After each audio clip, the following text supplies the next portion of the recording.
Marcos capítulo 2, versículo 8. Poucos dias depois, tendo Jesus entrado novamente em Cafarnaum, o povo ouviu falar que ele estava em casa. Então muita gente se reuniu ali, de forma que não havia lugar nem junto à porta. Ele lhes pregava a palavra. Vieram alguns homens, trazendo um paralítico, carregado por 4 deles. Não podendo levá-los até Jesus, por causa da multidão, removeram parte da cobertura do lugar onde Jesus estava, e pela abertura no teto, baixaram a maca em que estava deitado o paralítico. Vendo a fé que eles tinham, Jesus disse ao paralítico: Filho, os seus pecados estão perdoados. Estavam sentados ali alguns mestres da lei, raciocinando em seu íntimo: por que esse homem fala assim? Está blasfemando. Quem pode perdoar pecados a não ser somente Deus? Jesus percebeu logo em seu espírito que era isso que eles estavam pensando. Ele lhes disse: por que estão remoendo essas coisas em seu coração? Uma atenção aqui no versículo 8, que Jesus diz o seguinte, que percebeu logo em seu espírito o que eles estavam pensando. Ele disse: por que estão remoendo essas coisas em seu coração? Nesse versículo aqui eu queria enfatizar que Jesus não somente ele percebe, ele sabe o que os mestres da lei estão pensando a respeito de Jesus, mas também estão remoendo essas coisas em seu coração, conforme diz a Escritura. E como tema, como vocês viram aí no boletim, o tema foi Deus sonda a mente e coração. Eu olhei andando, eu vi algumas passagens em que Jesus, ele não somente sonda os corações, mas ele conhece a medida do coração. Em algumas passagens, Jesus ele vai falar sobre a dureza do coração. Em outras passagens, ele vai falar sobre, que nem essa, sobre remoer essas coisas más do coração.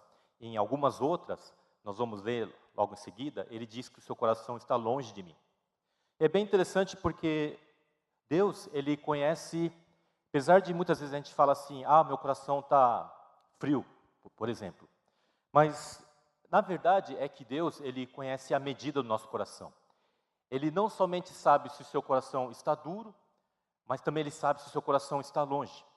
Ele também sabe se o seu coração está com más intenções.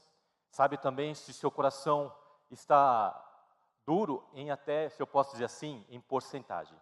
Se está, não entenda mal, mas se está apenas 5%, ou se está 50%, ou se está muito mais.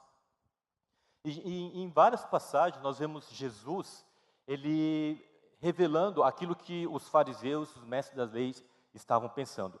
E nessa passagem, nós vemos então Jesus falando o seguinte, porque aqueles mestres da lei, eles pensaram assim, quem que é esse daí que pode perdoar pecados? Ele está blasfemando.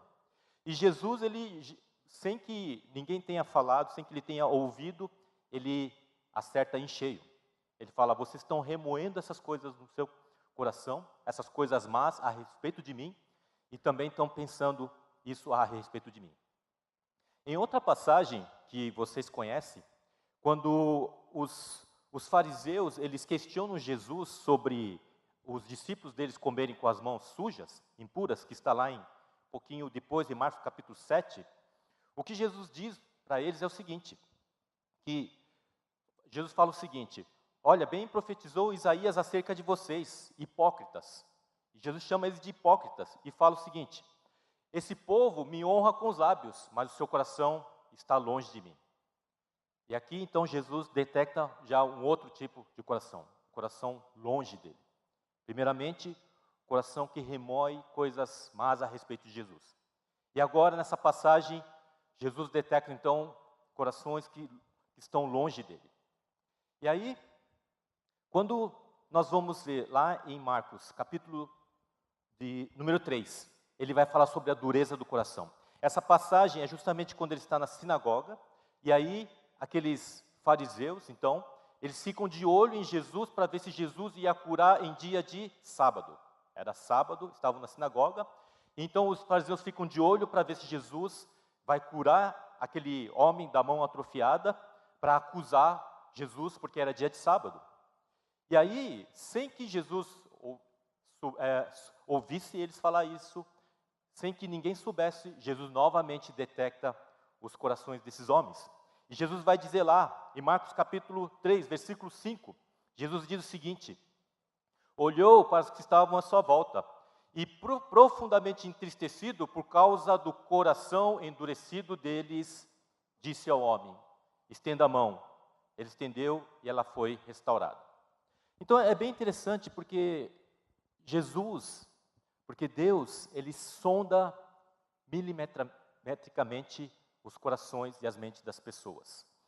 E aí nós detectamos então, em tantas passagens, nós detectamos então essas três formas que os corações das pessoas estavam: dureza de coração, coração longe e coração remoendo coisas más.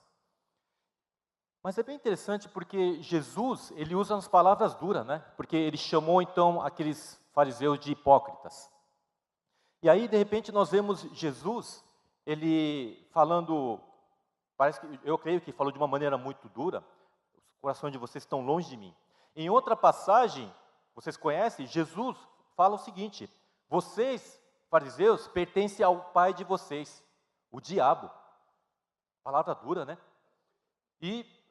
Só que se nós formos pensar, o Deus que não erra em medir os nossos corações, Deus que não erra em sondar e saber de quem o coração está duro, de quem o coração está longe, de quem o coração está remoendo coisas más, ele também não erra nas palavras. E quando Jesus ele diz para aquelas pessoas, para os fariseus, seus hipócritas, ou quando ele diz assim: o pai de vocês é o diabo, talvez muitas pessoas se assustem e falem assim: nossa, mas como Jesus, ele pode ofender pessoas? Se Jesus, ele não erra ao examinar o interior das pessoas, ele também não erra nas palavras. Por isso, quando ele ofende aqueles mestres da lei e fariseus, chamando o pai deles de diabo, que vocês pertencem ao diabo, hipócritas, Jesus, ele não estava errando nas palavras. Jesus que sonda mentes e corações, não teria como errar nas palavras. E aquelas palavras então duras foram dirigidas a pessoas que eu pessoalmente creio que jamais se arrependeriam e se converteriam a Jesus Cristo. Sim, a gente sabe de fariseus que se converteram, a gente sabe disso, mas Jesus jamais erraria nas palavras. Ele não lançaria palavras tão ofensivas a pessoas que haveriam sim, de logo em seguida, se converter a Ele, de entregar a vida para Ele. Por isso, Jesus ele não erra nas palavras, não erra como ao sondar o nosso coração, ao sondar a nossa mente, e muito menos ele vai errar nas palavras que ele fala às pessoas. Então, ao mesmo tempo que nós vemos Jesus, um mestre, profeta, com duras palavras, nós vemos também o Senhor Jesus gentil, amoroso. E talvez quando levar naquela mulher adúltera que foi pega em adultério, as pessoas esperavam o quê? Agora sim, Jesus tem que dar uma palavra dura. Agora sim, Jesus tem que acusar essa mulher. Mas Jesus não teria como errar nas palavras. Porque aquela mulher, ela haveria de se arrepender e sim seguir o caminho de uma vida sem pecado. E o que Jesus fez? Vocês lembram da passagem? Aqueles homens trouxeram então aquela mulher que foi pega em adultério e disse: Senhor Jesus, a lei de Moisés fala que nós devemos apedrejar essa mulher. E o Senhor, o que o Senhor diz? E Jesus está lá escrevendo no chão, não responde nada. E ao insistirem, Jesus diz, levanta e fala assim: aquele que não tiver pecado, seja o primeiro a atacar a pedra. E vocês sabem da passagem, todos foram, desde os mais velhos até os mais novos, foram largando as pedras, até que todos foram embora. Mas aquela mulher que era, aos olhos de todos, merecia ser apedrejada, será que Jesus erraria nas palavras? Lembre-se, se Jesus dissesse uma palavra errada, a vida daquela mulher estava nas mãos dele. Se ele dissesse uma palavra errada, ela seria apedrejada. Mas Jesus, olha que palavra linda, ele fala: aquele que não tiver pecado, seja o primeiro a atacar pedra. E aí, a Bíblia diz que todos saíram envergonhados, largam as pedras. Ao mesmo tempo que ele envergonhou aqueles acusadores, ele salvou a vida daquela mulher. Jesus, ele não erra nas palavras. Ele é certeiro. E por isso, quando Jesus ele fala para aquela mulher, mulher, onde estão os seus acusadores? Eles foram embora? Onde estão eles? E ela diz, não há ninguém que te acuse? Ela falou, não, não há, Senhor. Eles foram embora. E aí Jesus diz assim, nem tão pouco eu te condeno. E Jesus, de repente nós vemos um Jesus gentil. Diante de uma mulher que merecia ser apedrejada, nós vemos um Jesus gentil. Jesus que sonda a mente e corações. Eu creio que ele sabia o que estava no coração daquela mulher, que haveria sim de se arrepender, haveria sim de abandonar aquela vida de pecado. E Jesus então diz assim, nem eu tampouco te condeno, vá e não peques mais. Por isso, o nosso Senhor Jesus, ele não erra nas palavras que ele diz para nós, porque ele também não erra naquilo que ele sabe sobre o que está na nossa mente e no nosso coração. Por isso as palavras duras foram para as pessoas certas. E as palavras de gentileza foram, sim, para as palavras certas também. E quando eu lembro daquela passagem da mulher samaritana, eu acho fantástico a forma como Jesus conversa com as pessoas. Porque quando Jesus falava para aquela mulher no poço de Jacó sobre as coisas de Deus, sobre as coisas espirituais, e aquela mulher não entendia, Jesus falava assim, olha, se você pedir da água que eu te der, você nunca mais terá sede. E a mulher não entendia, ela pensava que era do poço, que tinha que tirar a água lá com aquela vaso e tudo mais. E Jesus poderia muito bem falar para ela, mulher, poxa, você é burra, você não está entendendo, eu já estou falando tantas vezes para você. Mas o que Jesus fez? Depois de uma longa conversa, pacientemente ele disse, vai lá e chama teu marido. E ela falou assim, eu não tenho marido. E Jesus disse, você falou muito bem, você já teve 5 maridos e esse que você está agora não é seu marido. E aquela mulher então começou a abrir o coração e ela falou, vejo que és profeta. E aí nós sabemos, ela começa, logo em seguida depois ela vai lá para a vila e ela começa a falar, olha, eu tenho conhecido alguém que falou tudo a respeito da minha vida. Mas veja bem, aquela mulher, ela tinha uma péssima reputação. E por que aquelas pessoas estavam dando crédito agora? Porque algo aconteceu com ela. E as palavras certeiras do nosso Deus, do nosso Senhor Jesus, elas são sob medida. Jesus não erra nas palavras.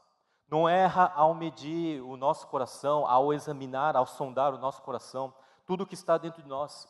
E sabe, aquilo que nós temos, esse mundo que está dentro de nós, que chama coração, é algo que Deus, ele sonda profundamente.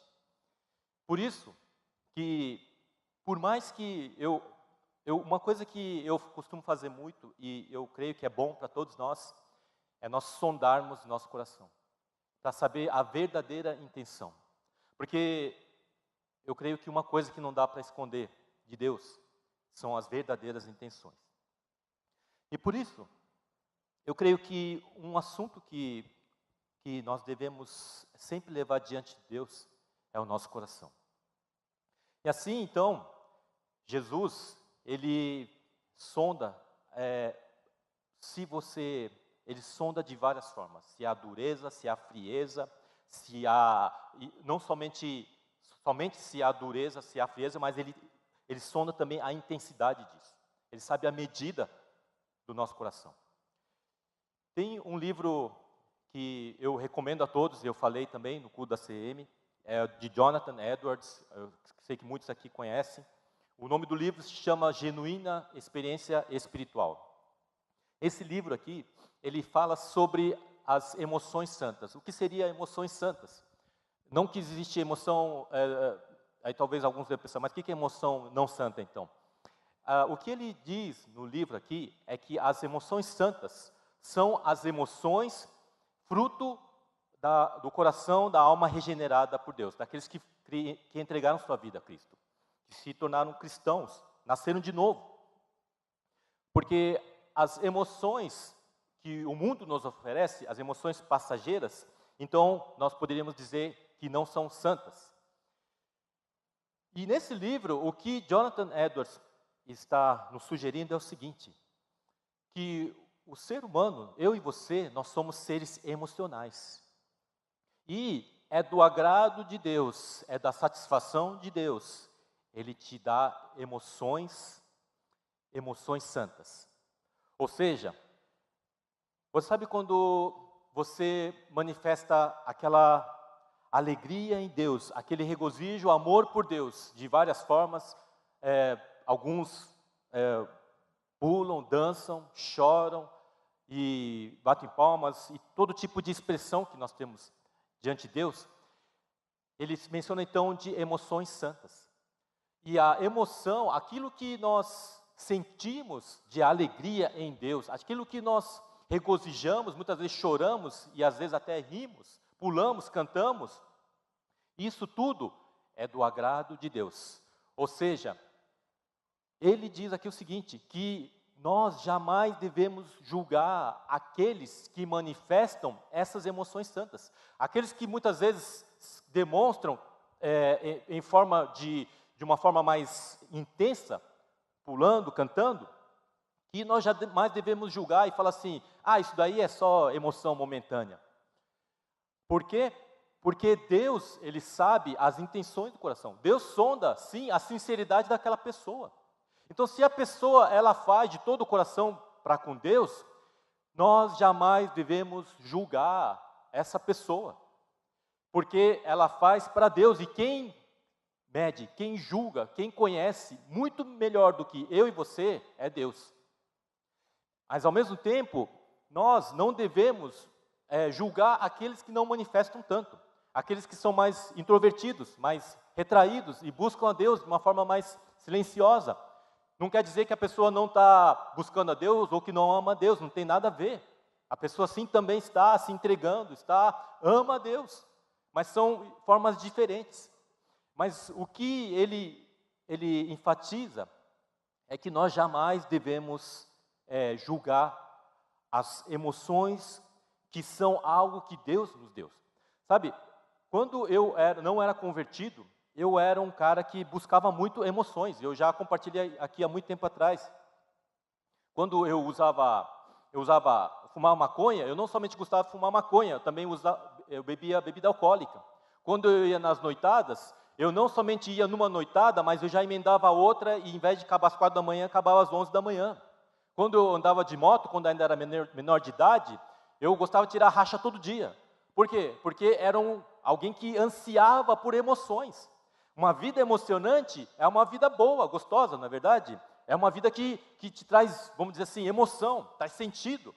Só que as emoções do mundo, as não santas, são algo passageiro.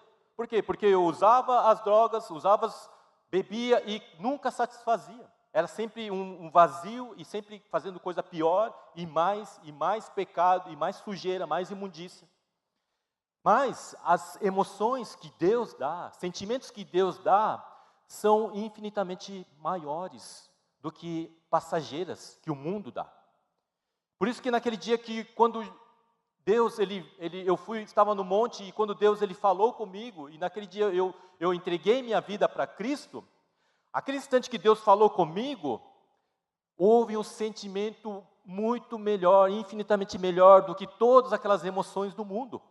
E por isso, no dia seguinte, eu parei com tudo. Não porque não poderia fazer, mas porque Deus, Ele sabe sim, que nós somos seres emocionais, e é do agrado de Deus, Ele te dá sentimentos, emoções santas, te dá essa alegria, algo que satisfaça. E por isso, que quando nós pensamos a respeito das emoções, o único cuidado que muitas vezes a gente aconselha e toma cuidado, é quando nós falamos de missões. Porque quando a gente fala de missões, a pessoa tem que tomar muito cuidado se ela vai somente por emoção, e depois ela pode quebrar a cara.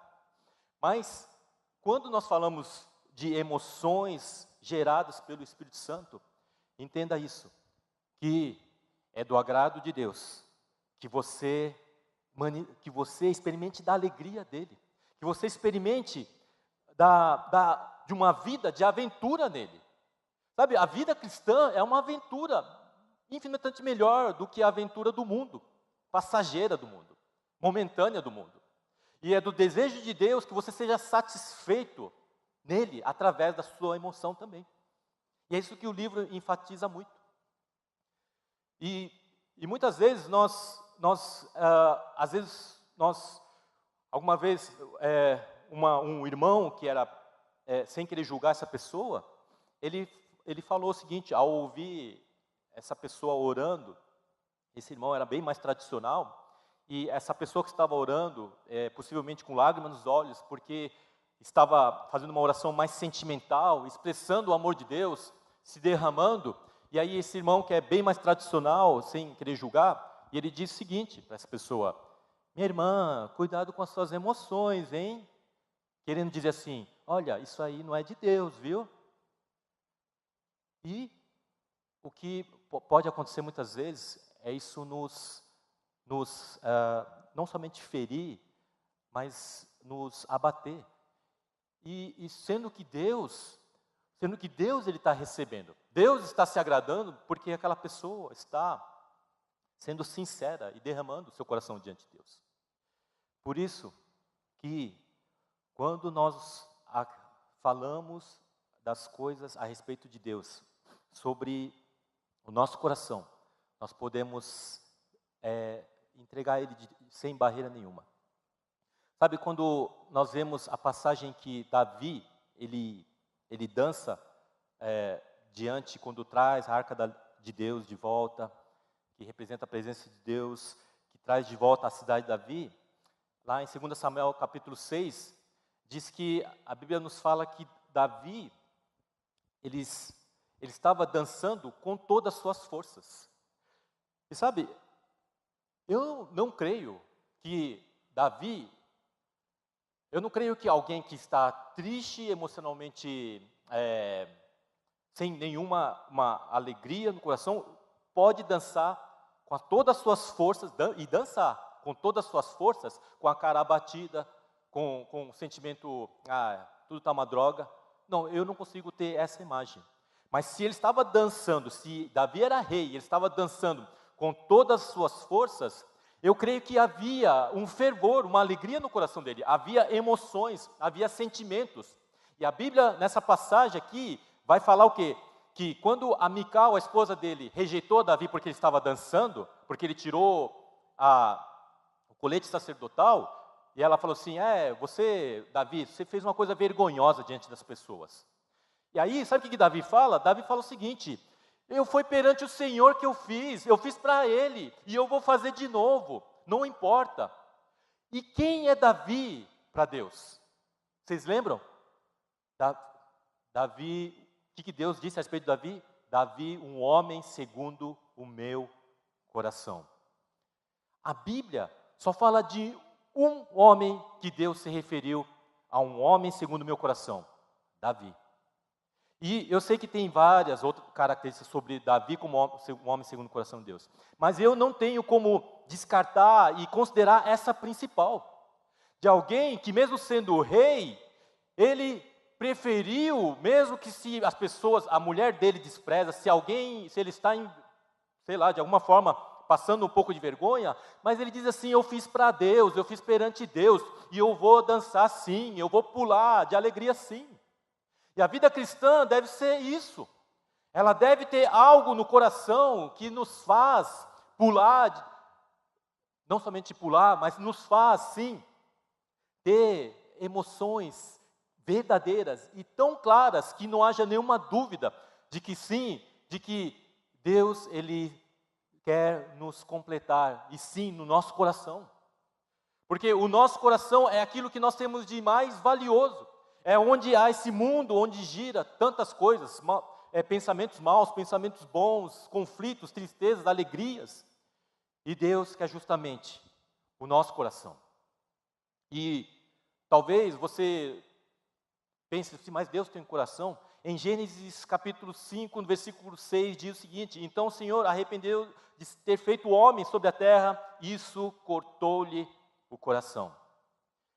Cortou-lhe o coração de Deus. E se há coisas que pode cortar e entristecer o Espírito Santo, cortar o coração de Deus, da mesma forma eu entendo que há coisas que podem alegrar a Deus, que podem sim tocar o coração de Deus, podem sim fazer que o coração dele, Deus possa dizer assim, encontrei em você, um homem, uma mulher segundo o meu coração. E o coração é esse lugar, Jesus disse que o coração é a fonte, é do coração, do interior do coração que procede roubo, adultério, assassinato, inveja, ciúme. É desse mundo, aqui dentro, no interior, onde saem todos esses males, saem fontes de bem ou fontes de mal. E sabe o que é interessante? Nessa mesma passagem do versículo do Gênesis, algo que eu nunca tinha visto, mas a Bíblia diz o seguinte, que o Senhor viu a perversidade que o homem tinha aumentado sobre a terra, e toda a inclinação dos pensamentos do seu coração era sempre para o mal. Pensamentos do coração? Como assim pensamentos do coração? O coração pensa. Aqui na Bíblia, em Gênesis, acaba de dizer isso. Que toda a inclinação e os pensamentos do coração. Eu não sei te explicar exatamente como é que é esse negócio, pensamentos do coração, mas eu entendo uma coisa, que o coração é um lugar complexo. É o lugar onde há esse mundo de conflitos, mas também, ao mesmo tempo, o coração se torna algo que você pode entregar totalmente a Deus. E nesse mesmo livro, Jonathan Edwards, eu tenho uma dica dele, não minha, que é o seguinte. Quando há um caminho que nós fazemos desde o raciocínio até o coração, é como se tivesse um caminho até o coração. E nesse livro também menciona sobre inclinação. Então, quando você recebe uma mensagem, uma informação, você raciocina ele. E nesse caminho, existe como se fosse uma decisão e uma inclinação junto. É como se, falando em palavras mais fáceis, é como se você abrisse o seu coração. Então, ele faz um caminho para perto do coração ou um caminho para longe. E aí, nesse processo de você receber a raciocinar e você decidir, você pode ir para perto, você pode aproximar ou pode rejeitar. Ou seja, quando você, por exemplo, recebe algo de Deus, você pode ir sem desconfiança nenhuma, sem questionamento nenhum de Deus. Você pode abrir o seu coração, decidir e inclinar o seu coração para Deus. Ou você pode ter desconfiança nisso, você pode ter revolta nisso, rebeldia e tantas essas coisas. O que vai criar isso? Vai criar apatia, distância. Por outro lado, você pode se aproximar. Há um tempo atrás, o missionário veio aqui pregar e ele falou uma palavra sobre a filha dele quando a filha dele estava procurando alguém esperando o homem de Deus para casar. E ele disse assim que a filha dele, enquanto não veio o homem enviado de Deus, a filha dele não abriu o coração. E quando Deus enviou a pessoa certa, ela abriu o coração. E eu fiquei com aquilo na cabeça, como assim, abrir coração, fechar coração? E aí, ao ler esse livro, e aí as coisas começaram a ficar mais claras. Existe um processo daqui até aqui, na qual nós podemos tornar duros nosso coração, muitas vezes frio, rebelde, desconfiado, questionador e tantas outras coisas. Ou nós podemos simplesmente abrir o nosso coração e tornar um caminho livre, amplo, para que Deus não encontre nenhum impedimento e venha de encontro. E ele usou, eu nunca mais esqueci desse exemplo que deu. E da mesma forma, para com Deus, nós também podemos, aquilo que nós temos de mais complexo e valioso, nós podemos escancarar ou podemos colocar bloqueios. Jesus disse que para você entrar no reino de Deus, você deve se tornar como uma criança. Eu sei que tem vários estudos sobre isso, mas eu também entendo que, por exemplo, quando uma criança, muitos aqui já brincaram com crianças de 2, 3 anos, quando você dá amor, dá carinho, passa 1, 2 horas com ela, sabe, ela não tem desconfiança. De repente, ela se apaixona por você. Ela não tem impedimentos, não tem barreiras. Ela é pura, é inocente. Ela não desconfia, não questiona se você é ladrão, se você é isso, aquilo. Ela simplesmente confia. E muitas vezes, às vezes, de repente, não estou falando de todos aqui, mas às vezes eu mesmo também, nós não nos tornamos como crianças. Em vez de nós simplesmente recebermos como uma criança, confiando totalmente, como criança inocente, dizendo assim: Deus, eu sei que o que vem do Senhor, eu não preciso questionar, eu não preciso murmurar, não preciso desconfiar, mas como uma criança, eu recebo, eu não coloco nenhum impedimento. E eu creio que deve ser assim para nós também. Então, aquilo que nós temos de mais precioso, aquilo que nós temos de mais complexo, onde é exposto toda a sinceridade, onde nada pode ser escondido diante de Deus, nós podemos sim, como crianças inocentes, nós podemos sim escancarar para Deus, podemos sim não ter nenhum bloqueio. E sabe, na verdade, o que Deus, muito mais do que nossos dons, nossos talentos, o nosso grande resultado, nossa performance, nossas grandes obras, muito mais que tudo isso. Eu sei que todos vocês já sabem, mas Deus, muito mais do que isso, Deus quer o nosso coração. Uma coisa que eu gosto muito e para mim é tão precioso, antes de nós finalizarmos, há algo que brota do nosso coração e é colocado diante de Deus, que para vocês, para mim, é muito genuíno, se chama lágrimas. E as lágrimas são algo que nós podemos ofertar para Deus, que partem do nosso coração. E naquela passagem que, lá em Apocalipse, quando a Bíblia fala que Deus então enxugará dos nossos rostos todas as lágrimas, eu sei que é lá no contexto de Apocalipse, mas eu também entendo que as lágrimas que nós derramamos perante Deus, que brotam do nosso coração, elas também não são esquecidas por Deus. Elas são como preciosidades para Deus. É algo que a gente pode entregar para Deus, de todo o coração. Algo que a gente pode derramar para Ele. E sabe, Deus, a Bíblia diz: filho meu, dá-me o teu coração. Não falou dá-me o seu talento, a sua capacidade, seu dom. Isso são todos presentes de Deus para nós. Mas o principal é o nosso coração, porque Ele conhece e sonda tudo o que está lá no profundo do nosso ser, mas Ele quer que nós entreguemos para Ele. Amém? Vamos, espero que tenha abençoado aí a sua vida, que tenha ajudado você a respeito do seu coração, e que Deus assim possa te abençoar. Vamos orar nesse momento.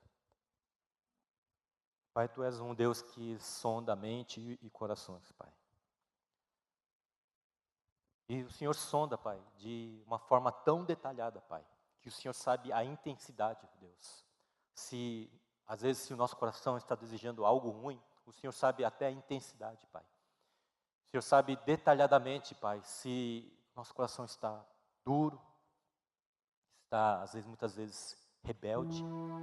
E, Pai, não há como nós escondermos nada do Senhor, Pai.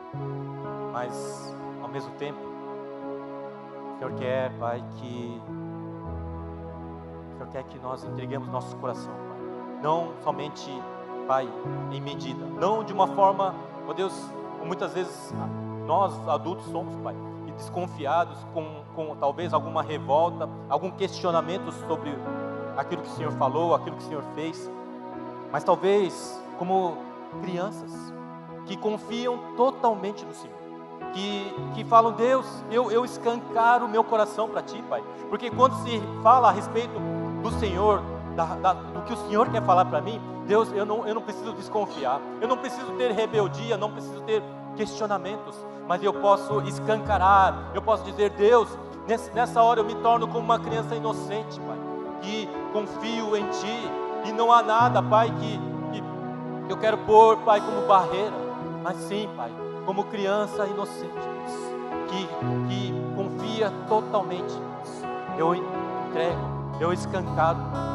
Meu Deus, que sim, Pai. Sabemos que todas as nossas emoções expressas, Pai, o Senhor colhe, o Senhor recebe, o Senhor vê. E Deus, há alguns aqui, Pai, que expressam de várias formas, Pai, em dança, em lágrimas, Deus. E Pai, nós sabemos, Pai, que tudo aquilo que nós fazemos, Pai, e as nossas lágrimas também, Deus, elas não simplesmente evaporam, Pai, mas o Senhor, Pai, ó Deus, quer tocar nas nossas lágrimas, Pai. O Senhor sim quer colher, Pai, e quer, ó Deus, quando lá em Apocalipse diz que o Senhor enxugará, Pai, nós sabemos, Pai, que quando enxuga lágrimas de um rosto, Pai, a mão toca esse rosto, Pai, a mão toca essa lágrima, Pai. E ó Deus, e Pai, obrigado, Senhor, porque o Senhor quer também tocar nas nossas lágrimas que são entregues a Ti por amor ao Senhor, Pai. E sim, Pai, nós não vamos ser, Pai, nós não vamos, Pai, conter, Pai, nós não vamos, Pai, dizer, não, eu acho que eu não posso fazer isso. Não, se é para o Senhor, como Davi, nós vamos dizer, é para o Senhor que eu faço. E se eu faço para Ti, eu vou fazer de novo. Eu vou sim dançar, eu vou sim chorar, eu vou sim pular, eu vou sim dedicar a minha vida, eu vou sim participar da obra de Deus, porque é para o Senhor, é para o Senhor. E Deus, sim, Pai, nós não queremos, o que diz a respeito, Pai, de escancararmos o nosso coração, Pai. Nós queremos, Pai, ó Deus, que não haja nenhum impedimento, Pai. Nós confiamos totalmente no Senhor, totalmente no Senhor. Obrigado, Jesus, obrigado. Vamos ter um minuto de oração. Você pode falar com Deus. Ore aí o que tiver no seu coração. Se você quiser falar para Ele, Deus, talvez você tenha às vezes sentido um pouco questionador ou desconfiado, Deus, mas talvez Deus esteja falando para você orar e confiar totalmente nele. Então faça a sua oração. Vamos ter um minuto de oração para você falar com Deus.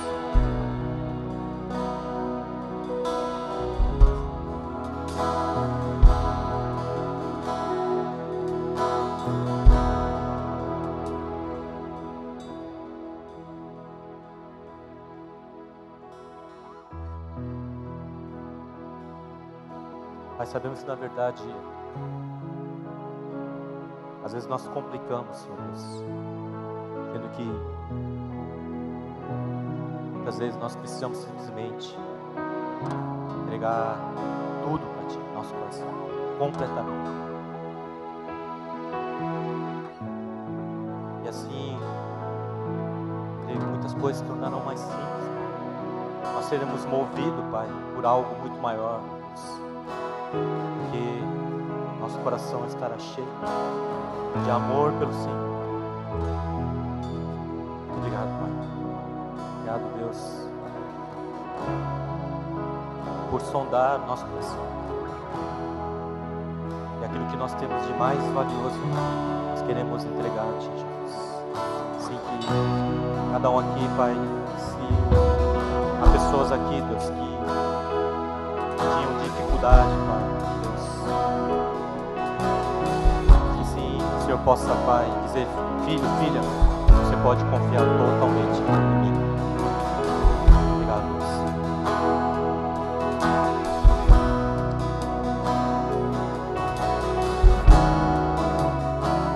E sim, Senhor, continue, Deus, Pai, nos enchendo, Pai, com Teu amor, Tua graça, Pai. Sim, nós oramos em nome de Jesus.